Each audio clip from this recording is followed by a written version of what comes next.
Баршаңызға сәлем, құрметті тыңдарман. Менің YouTube каналыма қош келдіңіз.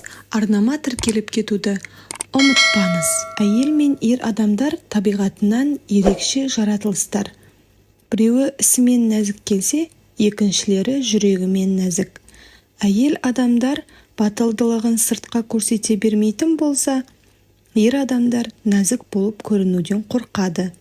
Осы секілді ерекшеліктерді ескеріп, олардың миларының ерекшеліктерін талдап көреміз. Әйел адамның миының көлемі ер адамдыкіне қарағанда 10%-ға кіші. Мұның ақыл-парасатқа ешқандай қатысы жоқ. Ер адамның миы уақыт өте келе жылдам кішірейеді. Бір мәселені шешу үшін олардың миларының қарама-қарсы жақтары жұмыс істейді. Ер адам жолдан адасып қалған жағдайда ара қашықтықпен жүрген жолын есіне түсіреді, ал әйел адам объектілерді есіне түсіріп жан-жақты бағдарлай бастайды. Рөлде отырған кезде де ер адам жүріп өткен ара қашықтыққа мән берсе, әйел адам керісінше дүкендердің түрлі түсті жарнамаларына басымдылық береді. Ер адамдар ақпаратты жылдам қабылдап, жылдам әрекет жасайды, алайда әйел адамдар бір уақытта бірнеше ақпаратты қабылдай алады. Мысалы, кітап оқып отырып, әуен тыңдау, теледидар қарау деген секілді. Әйел адамдар барлығын детальді түрде есте сақтаса, ер адамдар маңыздылығы мен нәтижесіне мән береді.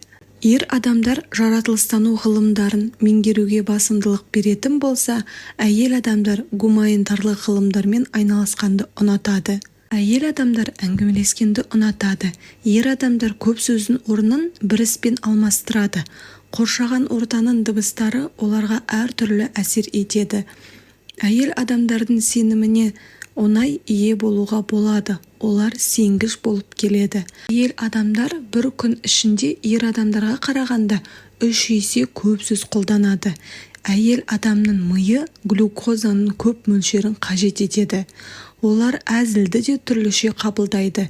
Ер адамдар үшін әзілдің соңғы тұстары маңызды әрі күлкілі. Ал әйел адамдар үшін әзіл толығымен қызық. Әйел адамдардың ұйымдастыру қабілеті жоғары. Ер адамдар әйел адамдарға қарағанда нашар естиді. Сол себепті әйел адамдар интонацияға да мән береді.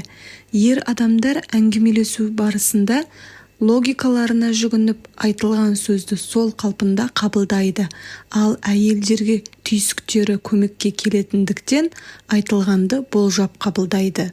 Әйел адамдардың тіл табыса алу қабілеті бар.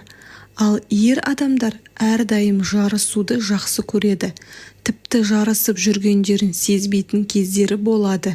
Әйел адамдар еркектердің әңгімелесуге құмар еместеріне ренжулі. Ер адам жерде жатқан допты көрсе, бірден теуіп жібереді. Әйел адам керісінше оны қолына алып лақтыруды жөн көреді. Әйел адамдардың ойы жүйрік. Олар ең алдымен әр істің нәтижесін ойлайды. Ерлер мен әйел адамдардың табиғи айырмашылықтары осында.